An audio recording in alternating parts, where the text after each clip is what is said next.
أعوذ بالله من الشيطان الرجيم بسم الله الرحمن الرحيم. In our theme توجيهات أخلاقية من التجارب اليومية, moral guidance for everyday experiences, there is a heart-rending incident that relates to situations in our contemporary society. And this is the neglect of aged parents. It's not uncommon in our days to find this as part of the reality in some families. A particular incident: a frail old lady had a hard life, working as a janitor, coming from a poor family, married a man who was a night guard, a watchman, and they only had one son. Though they lived a poor life, nonetheless they saved whatever pennies they could and made sure that their only child, their son, got the best education and eventually got a good job. They stayed in their house, which they had rented all the years, their outhouse, but then the old man passed away, and the old lady went to live with her son, his wife, and by that time, a 4-year-old boy that he had. So years of hard life had weakened her. Her sight was not too good. Her hands were trembling. She would occasionally, when she eat, drop the spoon or drop a fork out of her hand, and sometimes knock over a plate or spill the soup or something on the table. And the young couple were quite irritated by this sometimes. And on one particular occasion, they had some guests. And of course, the old lady unfortunately knocked over the soup and it broke, and she dropped the spoon or the fork. And after the friends left, they told her, "Mom, you're overdoing this. It's just getting on all the time. So we're rather going to put you one side and you eat on the table. And you know what? Breaking all the crockery and the plates, you rather have a wooden bowl and you eat from that so it doesn't break." And then from that time onwards, the old lady was sitting on the side table, eating from the wooden bowl.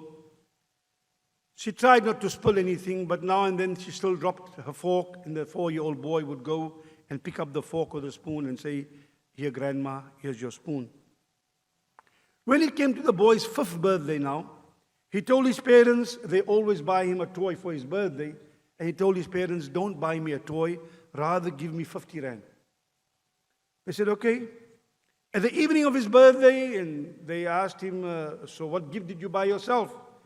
He said, "No, Mom and Dad, I bought something for you." And he went to fetch a packet, and in the packet were 2 wooden bowls. So they asked him, "Why did you buy this?" He said, "Mom and Dad, someday you too will be old, and you too will drop the bowl. So I bought it for you now, so when you're old, you use it." See how often we forget the trials that both parents go through in bringing us up, in particular the mother. Consider the case of our beloved Prophet Muhammad sallallahu alaihi wasallam. He lost his mother, of course, father before he was born, mother at the age of 6. Halimatu Sa'adiyah took care of him, Ayman took care of him. But then his grandfather, he lived with him for 2 years, and the grandfather, Abdul Muttalib, passed away. And then he stayed with the son of Abdul Muttalib, Abu Talib, and his wife, whose name was Fatima binti Asad. He lived with Abu Talib, who was his father's brother, and he went to live with them. And when Fatima binti Asad passed away, the mother of Sayyidina Ali, the wife of Abu Talib, what the Prophet said by her head when she had laid there in her last moments or when she passed away, it's a tribute to how people appreciate parents, particularly the mother. It's not his real mother, of course. He lost his mother very young. But the appreciation that he showed to someone who cared for him. He said the following words. They document this in the books of Sirah. دخل عليها رسول الله فجلس عند رأسها فقال. He entered, the Rasul entered, and he sat by her head. And he said, رحمك الله يا أمي كنت أمي بعد أمي. May Allah have mercy on you, my mother. You were like my mother after my mother. تجوعين وتشبعيني وتعرين وتكسيني وتمنعين نفسك طيبا وتطعميني. He said, when I was hungry, you fed me to my full, while you yourself remained hungry at times. You clothed me with the best of clothing that you could find and afford, adorning me, and denied yourself to look good. And you filled all my needs, despite you not being able to see to your own needs at times. You see, this is an appreciation, a tribute of the Prophet, as he was speaking on behalf of us to our mothers. How does one ever compensate a parent, and more particularly the mother? An incident which I want to conclude with. Abdullah ibn Umar radiallahu anh, son of Sayyidina Umar, the second Khalif radiallahu anh, after the time of Rasulullah, they say, رجل يماني يطوف بالبيت الحرام يحمل أمه وراء ظهره ويطوف بها. فقال إثناء طوافه بها إني لها بعيرها المذلل. He was carrying his mother on his back as he made tawaf.